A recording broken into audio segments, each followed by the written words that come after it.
우리 예수님을 우리의 구주로 믿는 저희들 그리스도인들이죠. 아마 성령에 대해서 다 이렇게 들어서 알고 계실 거예요. 그리고 우리가 믿음 생활을 주님 안에서 잘 하기 위해서 성령의 충만함을 받아야 된다, 이런 얘기를 많이 듣죠. 그리고 성경에 기록되어 있는 저희들이 이해할 수 없는 그런 성령의 은사, 이런 것들을 하나님 말씀 성경이 우리들에게 이렇게 알려주고 있어요. 그래서 주님을 참되게 따르고 주님을 나의 구주로 고백하는 그런 예수님의 제자들, 하나님의 백성들이라고 한다면 이 성령을 이렇게 체험하기를 원하는 거예요. 충만하게. 그리고 나의 의지를 성령님에게 내어드리고 굴복시키고 하나님께서 원하시는 대로 그 말씀의 뜻대로 살기를 원하는 그런 소원들을 우리들이 이렇게 가져보게 되는 거죠. 너무나 중요한 이야기입니다. 저희들이 얼마나 의지가 연약하고 또 유혹에 약하고 그리고 결심이 굳지 못한지를 우리가 삶 속에서 체험적으로 알고 있기 때문에 나의 의지, 나의 생각, 나의 결단 가지고는 하나님께서 원하시는 그런 말씀에 있는 그런 삶을 살 수 없다고 하는 것을 체험적으로 아마 느끼고 있기 때문에 이 성령에 대한 사모함이 저희들에게 있는 것 같아요. 그래서 오늘 성령 하나님에 대해서 좀 생각을 해보고 어떻게 저희들이 성령의 충만함 가운데 살 수 있을까? 그리고 기도를 많이 하시는 분들이 그 성령 하나님을 체험해서 여러 가지 귀한 간증들을 우리에게 들려주고 또 위로해 주시는데, 그런 좀 은혜의 경지에 들어갔으면 좋겠다 하는 그런 바람을 우리가 한번 가지면서 성령 하나님에 대해서 좀 생각을 해보도록 하겠습니다. 우리 성령님은 저희들이 알고 있는 거룩하신 우리 하나님, 소위 말해서 삼위일체 하나님이라고 얘기를 해요. 삼위일체 하나님 중에 한 분이라고 이렇게 얘기를 하죠. 정확하게 얘기를 하면 우리 하나님은 한 분이신데 그 한 분 안에 세 위격이 있다, 이렇게 이야기를 해요. 성경에 보면은 아버지 하나님도 등장을 하고 또 아들 예수님도 등장을 하고 또 지금 말씀드렸던 성령님도 등장을 하는 거죠. 세 위격이 등장하면서 그 세 위격이 가지고 있는 역할들이 다 다르게 나타나는 거예요. 근데 그 아버지와 아들과 성령이 왜 하나라고 우리가 고백을 하냐면 그분들이 가지고 있는 본질이 동일하기 때문에 저희들이 그것을 한 분 하나님이다, 이렇게 고백을 하고 있는 거예요. 그래서 이 삼위일체 세 위격의 하나님께서 영원 전부터 사랑의 관계로 이렇게 엮여져 있으면서 그 사랑의 춤을 추시면서 지금까지 시공간을 초월해서 존재하시고 그 사랑을 나눠드리기 위해서 우주를 창설하시고 그 가운데 인간을 만들어 놓으시고 특별히 하나님의 성품을 부어주신 다음에 그 삼위 하나님의 사랑의 대상으로 우리를 보시면서 그 사랑을 나누려고 하는 영원한 하나님의 뜻이 있다, 이런 것을 성경이 우리들에게 이야기를 해주고 있는 거예요. 성부 하나님에 대해서도 저희들이 좀 이렇게 마음에 와닿는 체험을 하지 못할 수가 있어요. 성자 예수님에 대해서 우리가 많은 것을 들었지만 2000년 전에 시공간에 들어오셔서 역사 속에서 나타나셨던 그분이기 때문에 너무나 멀리 있어서 성자 예수님에 대한 그런 체험적인 감각이 우리 속에서 멀어질 수 있는 거죠. 그런데 우리가 신앙생활을 하면서 이 성령 하나님을 체험할 수는 있는 거예요. 나도 모르게 내 마음속에 찾아오셔서 눈물을 주시는 분, 그리고 예수님께서 2000년 전에 이 땅에 오셔서 나의 죄를 씻고 십자가상에서 돌아가셔서 물과 피를 모두 쏘시셨다고 하셨는데 그것이 믿겨지지 않는데 어느 날 말씀을 듣다, 말씀을 읽다, 기도하다가 그것이 마음속에 느껴질 수가 있는 거예요. 이런 것을 성령 하나님이 하시는 거예요. 그리고 내가 지병을 갖고 있었는데 세상의 의학이 다 포기했는데 어느 날 깊은 기도 속에서 성령 하나님의 역사 속에서 그것이 치유되는 역사를 지금도 저희들이 이 시공간에서 체험을 할 수 있다고 한다는 이야기예요.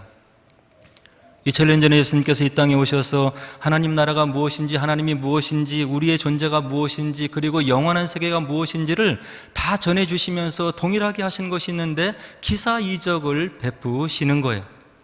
병자를 고치시고 소경의 눈을 뜨게 하고 무리를 걸으시고 오병이어로 많은 사람들을 먹이시고, 그리고 심지어 죽은 나사로를 살리시기도 하시고, 이런 모든 역사를 이루신 것이 바로 성령 하나님의 도우심 가운데, 또 예수님과 공역 가운데 이것이 이루어지면서 하나님 나라의 실존이 무엇인지, 그리고 하나님 나라의 그 능력과 영광이 무엇인지를 이 성령 하나님을 통해서 저희들이 실존적으로 체험을 할 수 있기 때문에 이 성령 하나님이 우리 신앙생활 속에서 그렇게 중요한 거죠.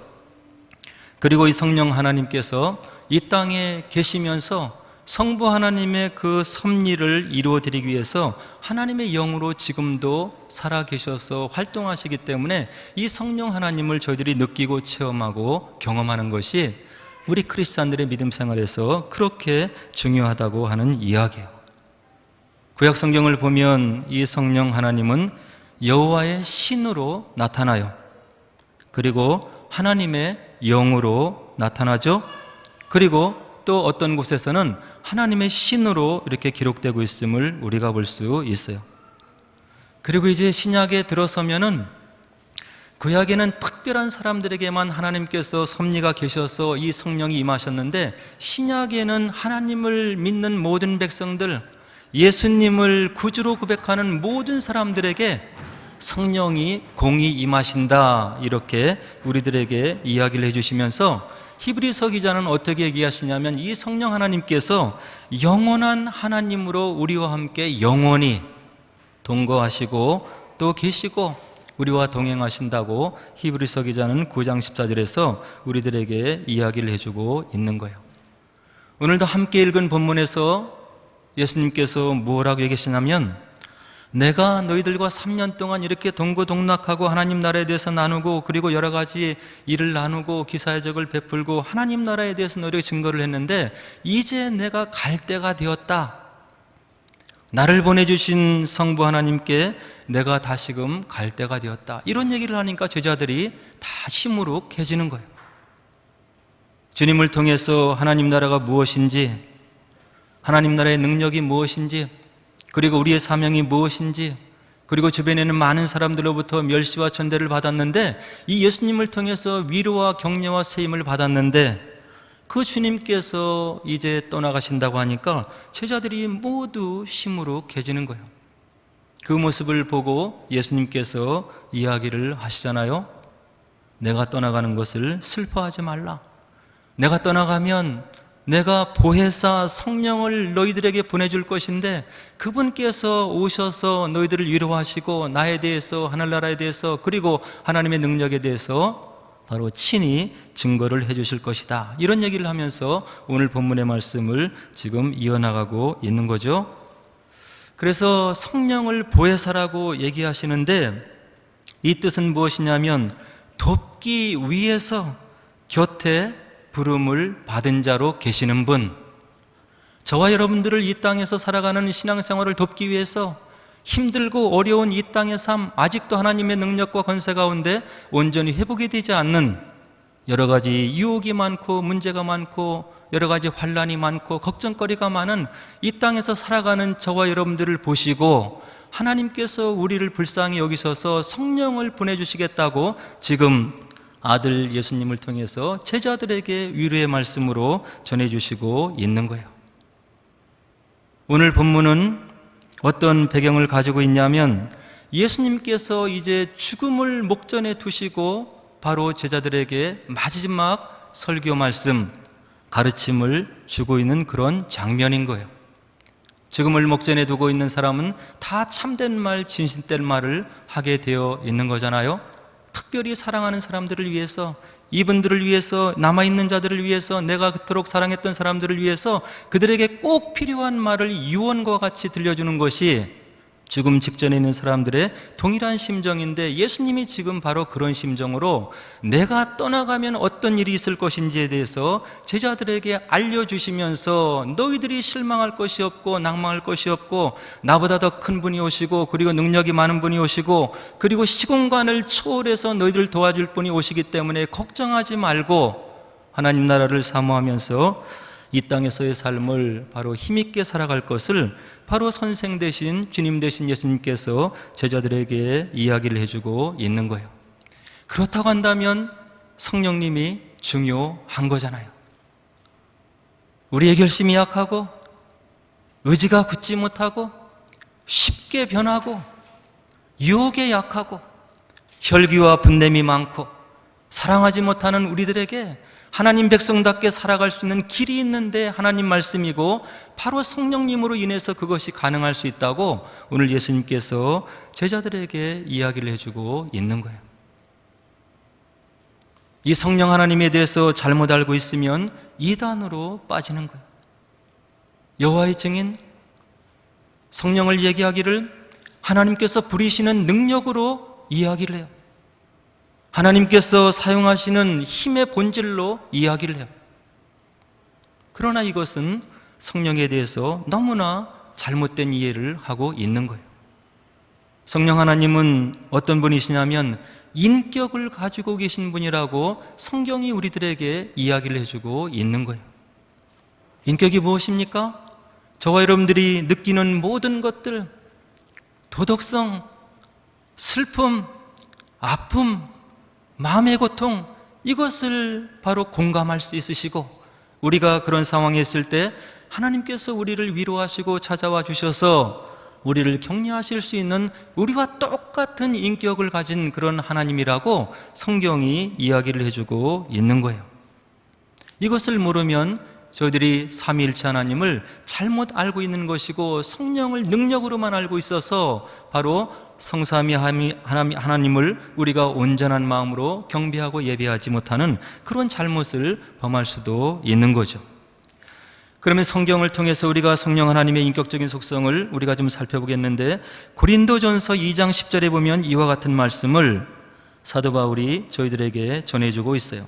오직 하나님이 성령으로 이것을 우리에게 보이셨으니 성령은 모든 것 곧 하나님의 깊은 것까지도 통달하시느니라. 하나님이신 성령님이기 때문에 하나님께서 무엇을 하기를 원하시는지 그분의 뜻이 무엇인지 저와 여러분들을 향한 하나님의 원대하신 뜻과 간곡한 뜻이 무엇인지를 성령께서 알고 계신다고 하는 이야기예요.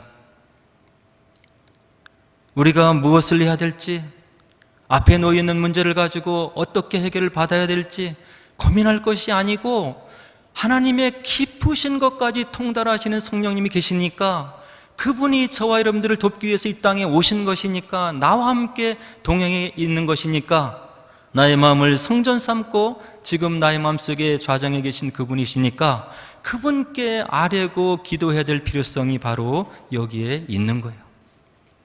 하나님의 뜻을 우리가 모르잖아요. 내가 무엇을 해야 이 땅에서 삶이 하나님께서 원하시는 삶이 될지를 잘 파악할지가 모를 때가 많이 있는 것이잖아요. 성령께서 하나님의 뜻을 친히 알되 바로 하나님의 깊은 것까지도 통달하신다고 사도 바울이 우리들에게 이야기를 해주고 있는 거예요. 또 로마서 8장 26절에 보니까 사도 바울은 뭐라고 얘기를 하냐면 이와 같이 성령도 우리의 연약함을 도우시나니 우리는 마땅히 기도할 바를 알지 못하나 오직 성령이 말할 수 없는 탄식으로 우리를 위하여 친히 간구하시느니라. 우리들은 우리를 위해서 무엇을 간구해야 될지를 모르는 거예요. 때로는 욕심으로, 때로는 혈기로 이런 것을 구성하고 저런 것을 소망하는 그런 잘못된 하나님을 향한 기도를 할 수 있지만 저와 여러분들 가운데 마음 가운데 성전 삼고 계신 그 성령님께서 우리를 위해서 말할 수 없는 탄식으로 우리를 위해서 친히 간구하신다고 사도 바울이 저희들에게 위로의 말씀을 주시고 있는 거예요. 이와 같이 사고가 많고 걱정이 많고 각종 질환이 많고 육체의 질병보다 정신적인 질환이 많은 이 세상 속에서 아마도 저와 여러분들이 이와 같이 살아갈 수 있는 것은 바로 이런 성령 하나님의 우리를 위한 간구하심이 있고 그 은덕이라고 이렇게 생각할 수도 있는 거죠. 그리고 사도행전 16장 6절 7절을 보니까 성령에 대해서 뭐라고 얘기해 주시냐면, 성령이 아시아에서 말씀을 전하지 못하게 하시거늘 그들이 부르기아와 갈라디아 땅으로 다녀가 무시아 앞에 이르러 비두니아로 가고자 힘쓰되 예수의 영이 허락하지 아니하시는지라. 이런 것을 저희들이 신앙생활하면서 체험할 수 있는 거예요.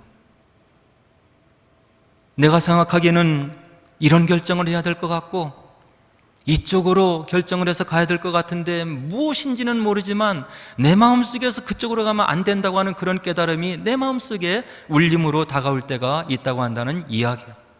성령께서 의지를 가지시고 저와 여러분들이 한 치 앞을 내다보지 못하고 단 5분 뒤를 내다보지 못하는 제한적인 연약한 삶을 살아가고 있는데, 우리를 위해서 바로 앞일을 예고하시면서 그쪽으로 가면 안 된다고 마음속에 경고의 음성을 들려주시는 하나님의 사랑을 성령을 통해서 우리들이 알 수가 있는 거예요.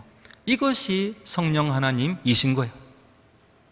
신앙생활하면서 불현듯 갑자기 몇 분 뒤에 있을 위험을 감지하고 그것을 미리 예방하게 하시는 성령 하나님의 간섭하심을 저와 여러분들이 체험하고 느끼고 있지 않냐는 그런 이야기예요. 그리고 요한복음 14장 26절에 보니까 보혜사 곧 그 아버지께서 내 이름으로 보내실 성령 그가 너희에게 모든 것을 가르치고 내가 너희에게 말한 모든 것을 생각나게 하시리라.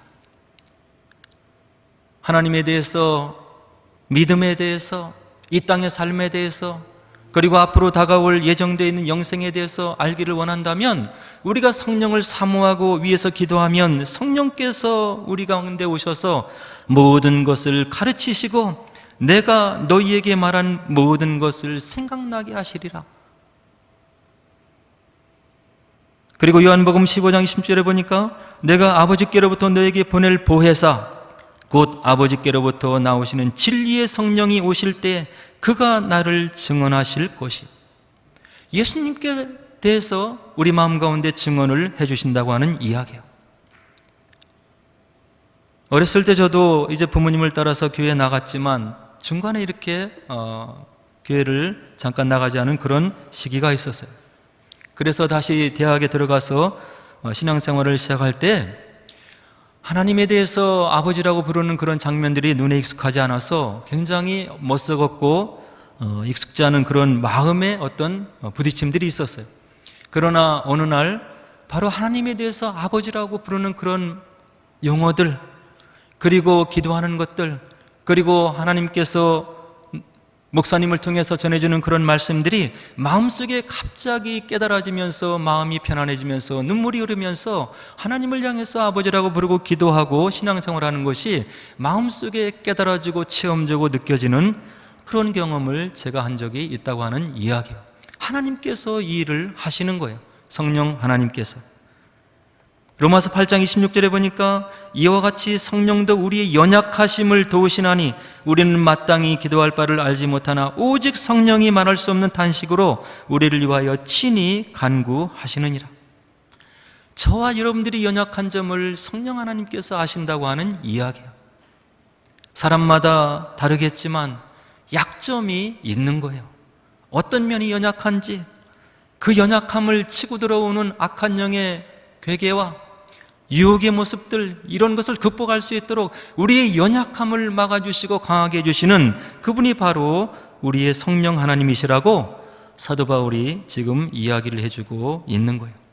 이와 같이 성령 하나님께서는 하나님께서 사용하시는 힘이 아니시고 능력이 아니고 하나님과 동일한 본질을 가지고 계신, 그리고 더 중요한 것은 인격을 가지고 계신 우리가 예배하고 경배하는 성삼위일체 세 위격 중에 바로 삼위 되시는 하나님이심을 저희들이 마음속으로 믿고 고백하고 이분을 마음으로 초청하고 우리 신앙생활 속에 동행해 주실 것을 기도해야 된다 하는 깨달음을 지금 받게 되는 거죠.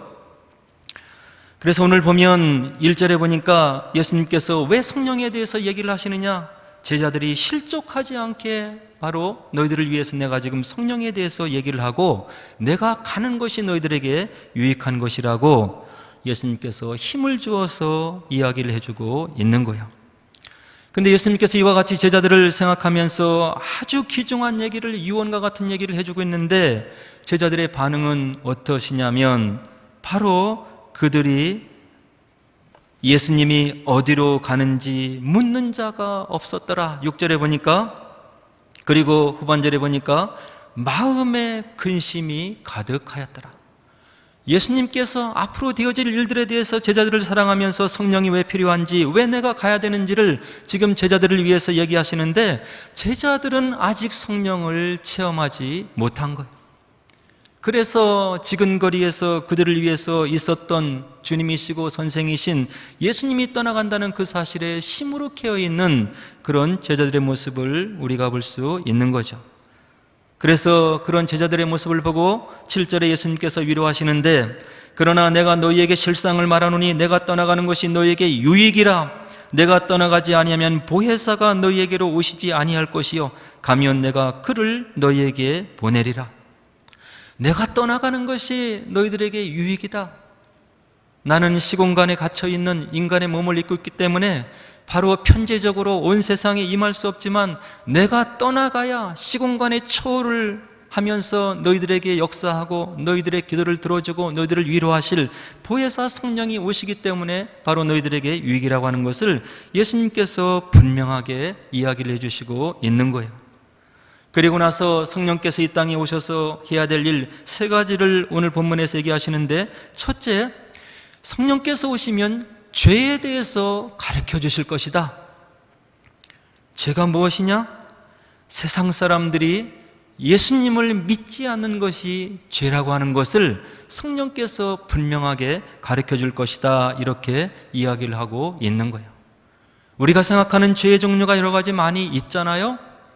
근데 예수님께서 오늘 제자들과 마지막 유언과 같은 말씀을 나누면서 그 죄를 정의하기를, 이 땅에 너희들을 위해서 하나님의 메시아로 오신 나를 믿지 않는 것이 바로 죄다. 이렇게 이야기를 해주고 있는 거예요.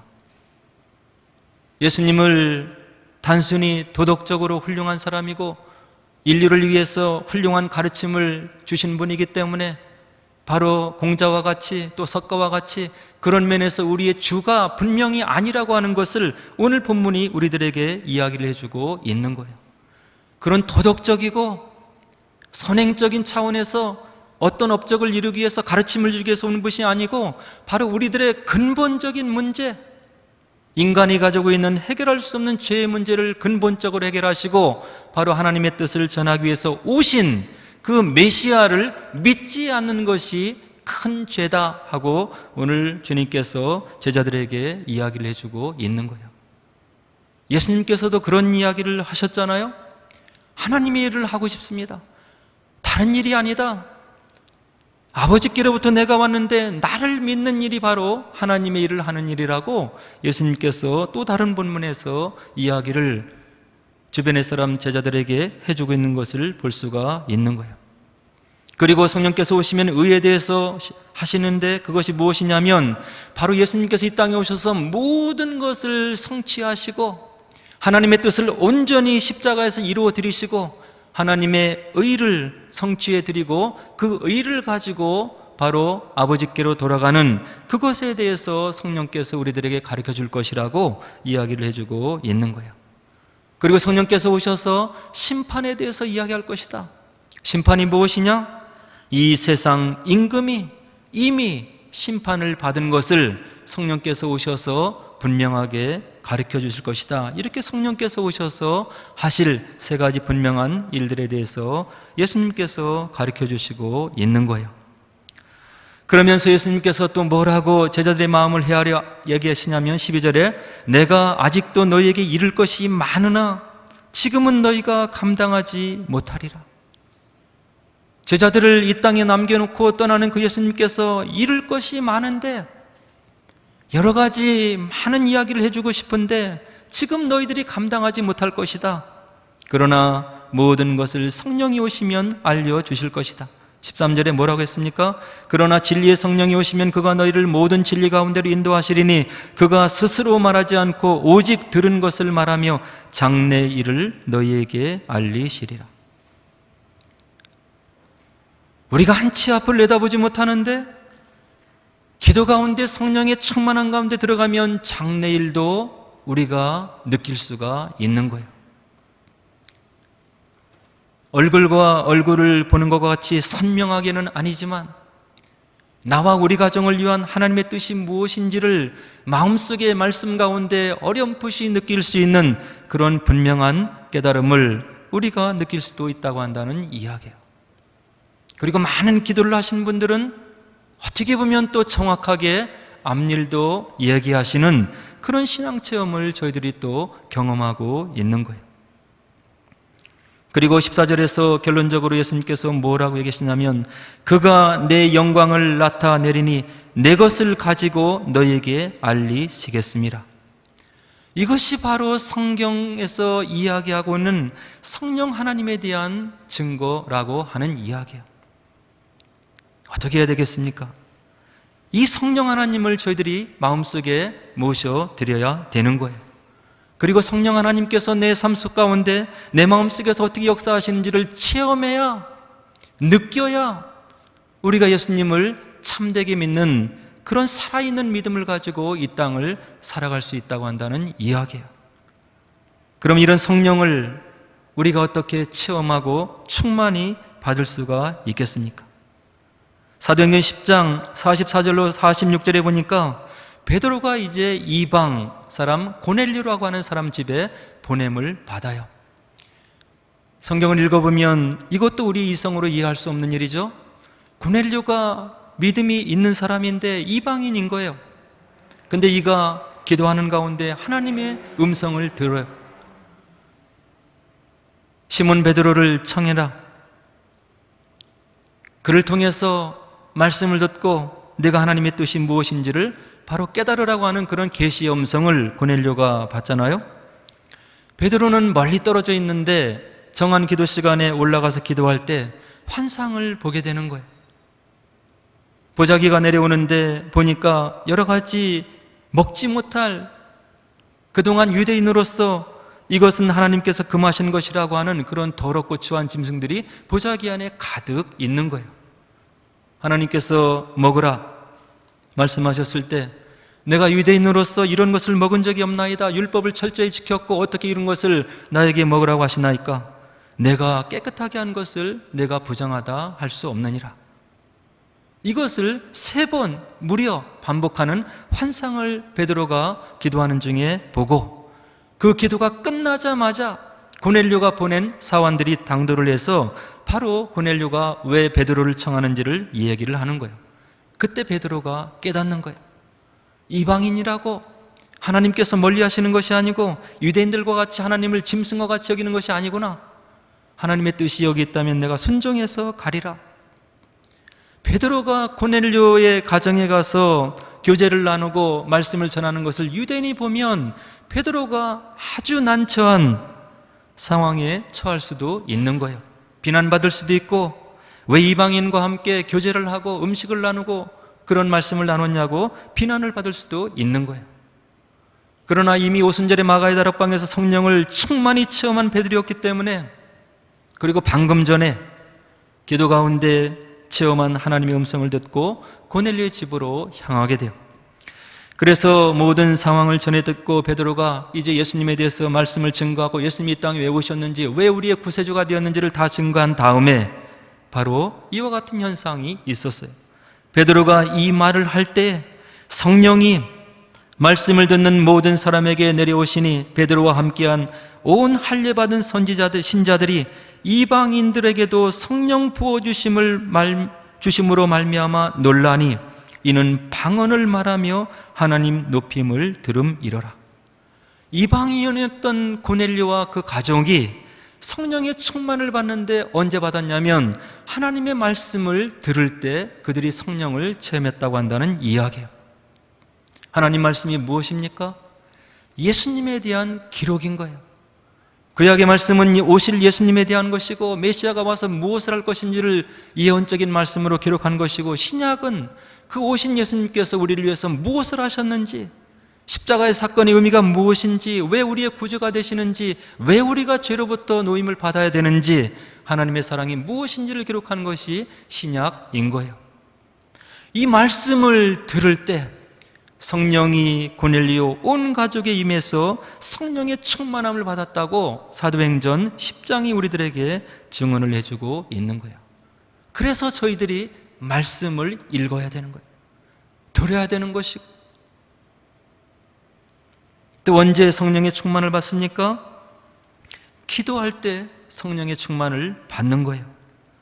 사도행전 2장 1절로 4절에 보니까 사도들이 예수님이 승천하신 다음에 열흘 동안 온전히 기도에 전념했을 때 약속하신 성령이 이제 충만하게 임하는 그런 현상을 기록해 놓고 있는데, 오순절 날이 이미 이름에 그들이 다 같이 한 곳에 모였더니 호련히 하늘로부터 급하고 강한 바람 같은 소리가 있어 그들이 앉은 온 집에 가득하며 마치 불의 혀처럼 갈라지는 것들이 그들에게 보여 각 사람 위에 하나씩 임하여 있더니 그들이 다 성령의 충만함을 받고 성령이 말하게 하심을 따라 다른 언어들로 말하기를 시작하니라.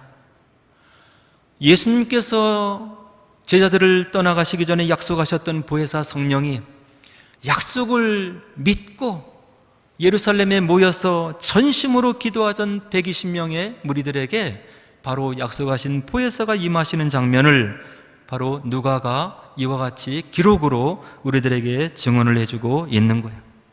여기 있는 것과 똑같은 체험을 제가 대학생 시절 때 바로 하늘산이라고 하는 기도원에 가서 열심히로 기도하고 은혜 받기 위해서 몸부림치고 했을 때 이런 급하고 강한 바람 같은 체험들, 그리고 제가 가지고 있었던 질병이 치유되는 그런 모든 역사들, 그리고 불의 혀같이 갈라지는 그런 환상들을 저도 동일하게 체험한 그런 간증을 여러분들에게 드릴 수가 있는 거예요.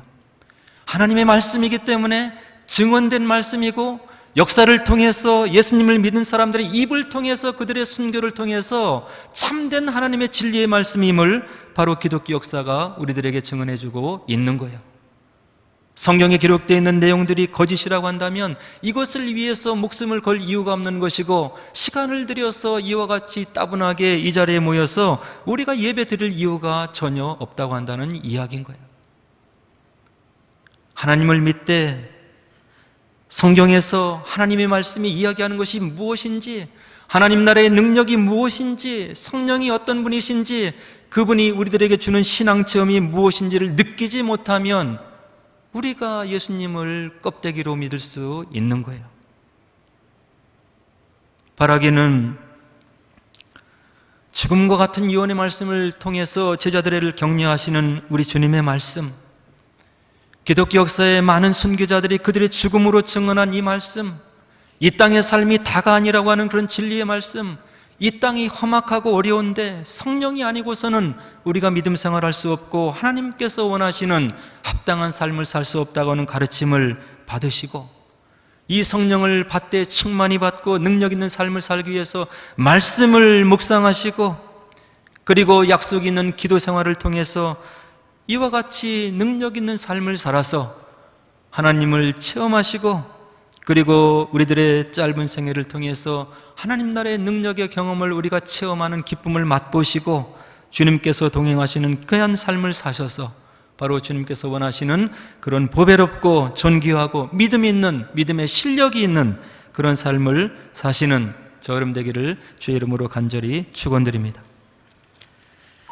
이제 우리 함께 기도하도록 하겠습니다.